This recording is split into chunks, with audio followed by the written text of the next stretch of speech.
Agent Ravindra Kaushik ji के बारे में बहुत बात होती है, उनके बारे में बताइए ना हमारे व्यूअर्स को, कौन थे वो? सर अगर आप गंगा उनकी हिस्ट्री देखोगे तो हिंदुस्तान के, मैं कहता हूँ कि उनसे बड़ा स्पाई आज तक हिंदुस्तान की धरती में, जिनके बारे में हम जानते हैं, जिनके बारे में हमें पता है, उनसे जानने वालों में उनसे बड़ा स्पाई नहीं होगा। लेकिन मैं आपसे हमेशा कहता हूं कि हमें ऐसे कुछ नाम होते हैं जिन्होंने ऐसे सर्वोच्च बलिदान, सर्वोच्च काम किया है, जिनके बारे में ना तो हमें आज पता है, ना हमें कल पता था, ना हमें भविष्य में कभी पता चलेगा सर।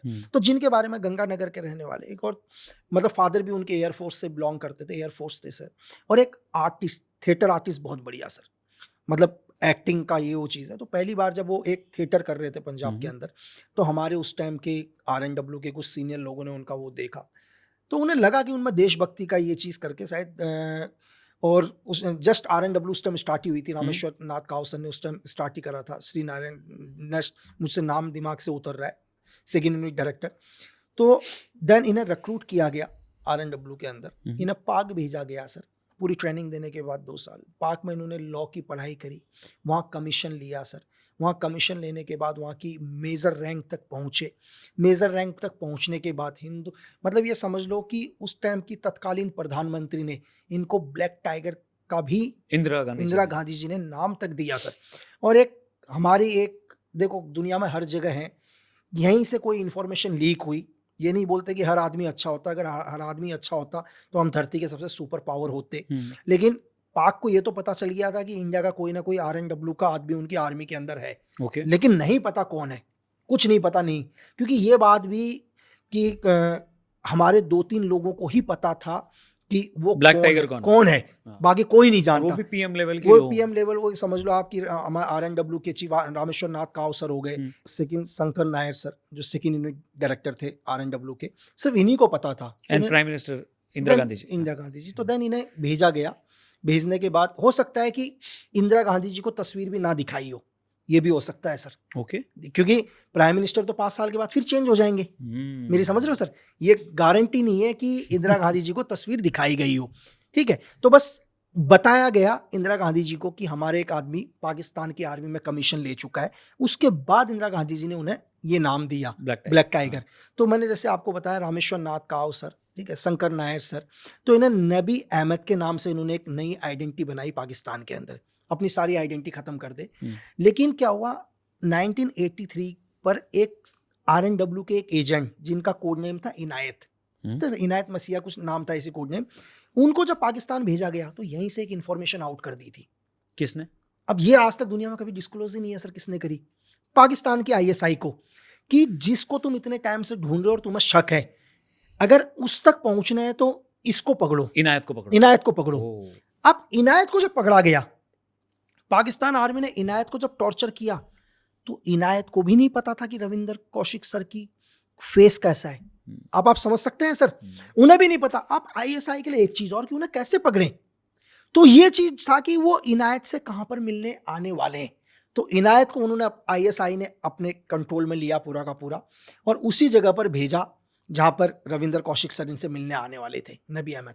जब रविंदर कौशिक सर मिलने आए तब रंगे हाथों पकड़ा सर, और 1983 में अरेस्ट हुए, और 2001 में उन्होंने अपना सर्वोच्च बलिदान देके पाकिस्तान की जेल में खत्म हुए।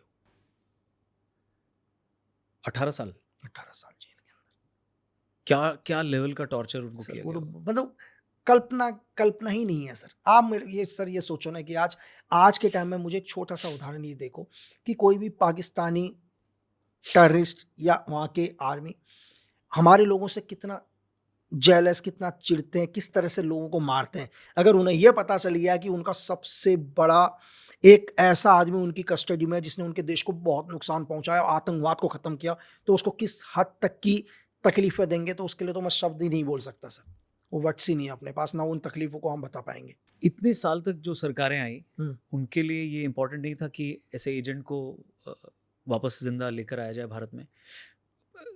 श्रीमती इंदिरा गांधी जी को भी ब्लैक टाइगर उन्होंने बोला था, तो उनको भी पता होगा कि कितना बड़ा एसेट है। क्या उस टाइम ये मुमकिन ही नहीं था, पॉसिबल ही नहीं था? देखो सर, मुमकिन तो दुनिया के अंदर, मैंने आपको बोला कि असंभव नहीं है कोई भी चीज़, मुश्किल जरूर है, असंभव नहीं है। लेकिन जैसे भारत और पाकिस्तान के केस के अंदर बहुत मुश्किल है किसी भी चीज़ को करना। मैं ये भी बोलता हूँ अगर हमारे ही कोई एसेट अगर सपोज़ करो अमेरिका में भी चले गए तो अमेरिका से भी लाने की बात चल सकती है। उस पर भी हम एक चीज़ कह सकते हैं कि यूएस से हम ला सकते हैं। लेकिन पाकिस्तान में हमारी सिचुएशंस थोड़ी-सी चेंज हो जाती हैं सर। पाकिस्तान बोलता है कि हम भूसे की रोटी खा लेंगे लेकिन हिंदुस्तान को नुकसान पहुँचाएँगे। आप मेंटालिटी समझ रहे हो सर? एक आदमी बोलता है कि हमारी पूरी आवाम भूखी मर जाए, कोई बात नहीं, लेकिन क्या करेंगे हम हिंदुस्तान को नहीं खाना खाने देंगे। तो उनकी सोच वो है। रविंद्र कौशिक जी का एक स्टेटमेंट है, वो कितना सही है वो आप बताइए कि अगर मैं अमेरिका में होता तो 24 घंटे में छूट जाता, लेकिन मैं क्योंकि भारतीय हूँ इसलिए मैं 17 साल भी नहीं छूटा। बिल्कुल सर, इसका एक उदाहरण आप ले सकते हैं रेमंड एलन ये वाले केस सही से। स्टेटमेंट है क्या ये उनका? लास्ट टाइम के उनके वर्ड्स थे। कौन? जो लास्ट टाइम अच्छा। के उनके वर्ड्स थे। तो ये स्टेटमेंट मैं कैसे सर, अगर आपने रेमंड एलन का केस सुना हो, रेमंड एलन हाफिज को मारने के लिए गया था 2010 में। CIA का बंदा था वो? CIA का बंदा था, वह डेल्टा फोर्स का था, अमेरिका की स्पेशल फोर्स डेल्टा फोर्स। लेकिन जब वो हाफिज को मारने गया तो हाफिज को पहले मारता, इससे पहले 2 आदमी को किल कर दिया उसने गलती से, क्योंकि 2 आदमी इसके ऊपर अटैक करने आए थे ISI के। और आपको पता है पाकिस्तान ने इसे अरेस्ट किया और अमेरिका ने महज 45 दिन के अंदर इसको छुड़ा लिया सर, 45 डेज के अंदर। एक ये उदाहरण। अगर आप मैं SVR का उदाहरण आपको बताऊं, SVR रशियन वर्ड्स में मेरे को बोलने में थोड़ा दिक्कत है क्योंकि नाम दवाइयों जैसे हैं इनके बहुत। तो एक लड़की है 2001 में अमेरिका गई, चैपल में नाम थोड़ा सा, एना चैपल ऐसे कुछ नाम देख लेना आप। ये लड़की KGP के लिए काम करती थी पहले, KGP के लिए ट्रेंड हुई, KGP के ट्रेंड होने के बाद SVR में आई और ब्रिटेन के अंदर पहले इसने ब्रिटेन की नागरिकता ली, ब्रिटेन के एक बिजनेसमैन से शादी करी, ब्रिटेन के बिजनेसमैन से शादी करने के बाद इसने डिवोर्स लिया, डिवोर्स लेने के बाद ये अमेरिका गई और अमेरिका के अंदर आपको पता है 2000 से लेकर 2010 तक इन्होंने स्लीपर सेल का काम किया, पूरे अमेरिका में ऑपरेशन चलाए रशिया की तरफ से, रशिया की तरफ से। और अमेरिका ने इनको 2010 या 11 में अरेस्ट किया, एग्जैक्ट डेट मेरे को याद नहीं आ रही, और एक साथ आई थिंक 11 रशियन एजेंटों को अरेस्ट किया, एक साथ 11 दिन। और आपको पता है सर, शौक होगा आपको कि जो लोग 10 साल से अमेरिका में जासूसी कर रहे थे, अमेरिका की हर इंफॉर्मेशन रशिया तक पहुंचा रहे थे, और 10 साल के बाद FBI और CIA उन्हें अरेस्ट करती है, व्लादिमीर पुतिन उन्हें 8 दिन के अंदर बाहर निकाल लेते हैं। आज भी वो रशिया के अंदर है सबके सब, और आज तो वहाँ की बहुत बड़ी सेलिब्रिटी है, वो TV होस्ट भी करती हैं, लेकिन 8 दिन के अंदर अपने 11 एजेंटों को निकाल दिया सर। बट फिल्मों में तो इतना दिखाते हैं कि अमेरिकन रशियंस को छोड़ते नहीं है, उनके पीछे रहते हैं, मार भी देते हैं। हाँ, लेकिन कैसे वो है? अभी क्या कहते हैं, व्लादिमीर पुतिन ने बोला कि मेरे 11 एजेंट मुझे चाहिए, चाहे इसके बदले में तुम्हारे 3-4 एजेंट दे दूंगा। जो रशिया की जेलों में उनके 4 एजेंट थे, जिसमें से 2 MI6 के थे, 2 CI के, उन चारों को रशिया ने वापस कर दिया, लेकिन अपने 8 दिन के अंदर अपने 11 के 11 एजेंट लेकर गया सर।